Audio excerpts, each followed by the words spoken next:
What's up, Card Masters? Back with another video diving into more Monster Hunter Rise content. Especially since Capcom has been dropping weapon spotlight trailers, I thought now would be a good time to explain and sum up everything we know about Longsword in Monster Hunter Rise. The information I cover should be newcomer friendly, but with timestamps for veterans to jump around for quick and easy reference. I'll link the original spotlight trailer in the description for you to check out later, in addition to the timestamps, but don't forget to smash that subscribe button and click the bell to turn on notifications for when I post more content. Let's get to it.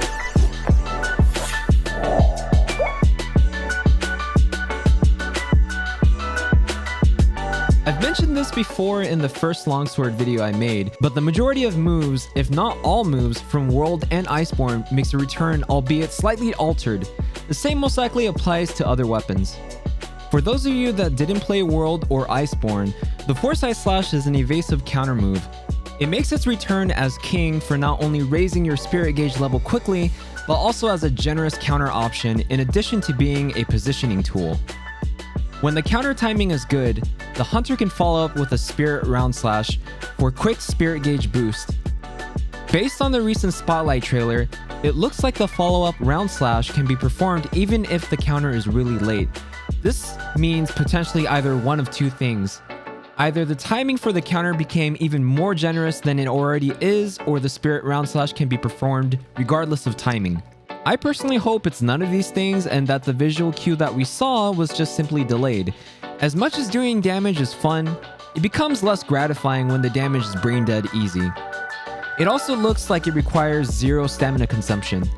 I feel indifferent about this, but I personally feel it's more balanced when stamina gauge is expended in addition to spirit meter. For newcomers though, it's one less thing you have to manage.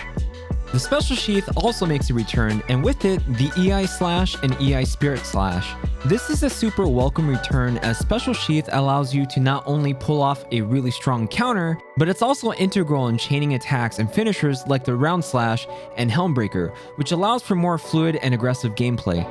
No footage to date has shown the Iai Slash making contact with the monster while showing the user interface, but it's probably safe to assume that it'll continue to be the only cost-free method to get spirit meter regen. It's probably also safe to assume that the Iai Slash will still get hyper armor.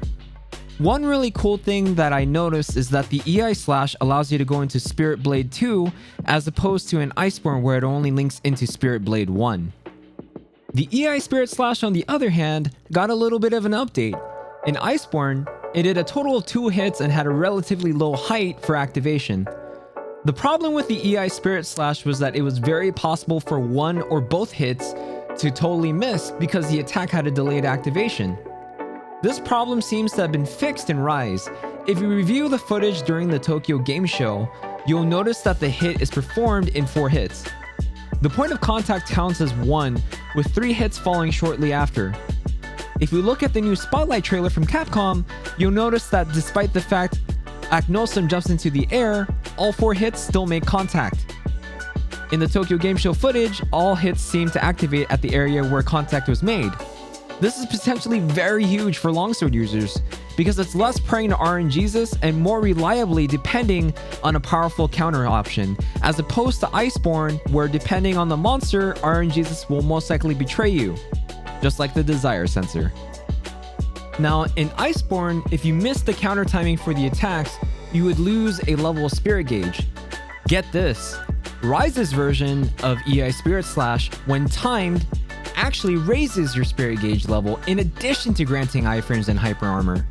Not only did they potentially fix one of the most bugged moves in Iceborne, but they proceeded to make it even more powerful.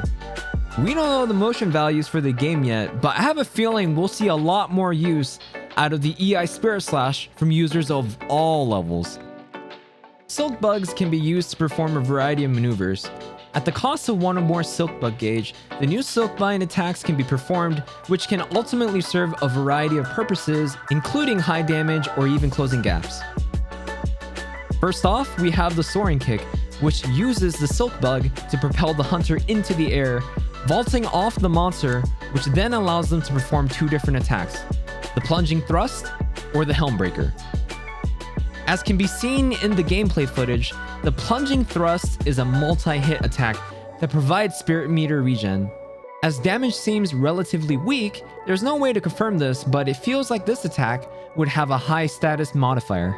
According to the site, when a specific input is made, the Soaring kick turns into the Helmbreaker from World. Probably goes without saying, but the Helmbreaker will continue to be our highest burst damage option. However, you'll notice that the Helmbreaker no longer provides spirit meter regen after making contact. Another thing is the area where the hits will activate. Sometimes the move would bug out, and even though contact was made clearly, you would either completely miss the move or the hits would happen on areas different from where contact was made. In the Spotlight trailer, it looks like wherever the Longsword passes through and makes contact is where the hits will happen.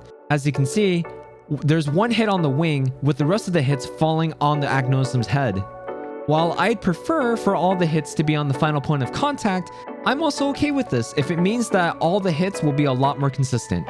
One thing I wanted to point out is that it looks like the Soaring kick can be performed after a Spirit Round Slash, which may potentially imply that other attacks can be cancelable into the Soaring kick for more fluid and aggressive play. The other Silkbind attack that was introduced is called the Serene Pose, which throws out a wall of silk that when hit, activates a counterattack that costs 1 spirit level gauge, but allows you to go straight into Spirit Blade 3, followed by the Spirit Round Slash. It's similar to Generation Ultimate's Critical Juncture, but you'll notice the move doesn't come out as instant. One thing I look forward to testing in the demo is the difference in potential for damage and staggering a monster when compared to Iai Spirit Slash. This hasn't been introduced as a Silkbind attack and consequently hasn't been named, but for the purposes of this video, I'm calling it the Wired Sakura Slash. The double round slash animation seems akin to Generation Ultimate's Sakura Slash, minus the special effects. As you can use the Silk Bug to zip distances on the ground, I'm assuming this maneuver can be performed with the weapon drawn out. At this time, no other properties of the move have been shown, so we don't know if there's potential for Spirit Gauge level gain, no gain, or potentially even cost a level of Spirit Gauge in addition to 1 Wire Bug gauge. And that's everything. This should cover all the information that has been revealed up until this point about Longsword. I can't fathom there being any other extra attacks that haven't been already introduced, so at this point, I'm very interested in figuring out what moves might potentially be cancelable or abusable. I love the Longsword and have been a spinning move main since I first started playing the series, and with every new iteration, it continues to be improved upon, solidifying its high risk, high reward playstyle further with even more counters. Don't forget, the Monster Hunter Rise demo comes out sometime in January 2021, while the full game releases March 26. If you guys enjoyed the video, do me a favor, please subscribe, drop a like and a comment.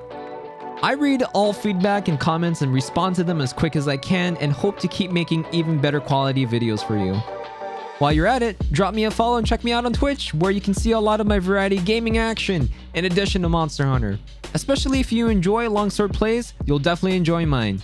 We get pretty anime. All the anime. All the time. That's it for me, Cart Masters. As always, get mad, get sad, have fun, and I'll see you in the next video. Bye! Oh, no, I'm gonna die. Oh, I'm dead.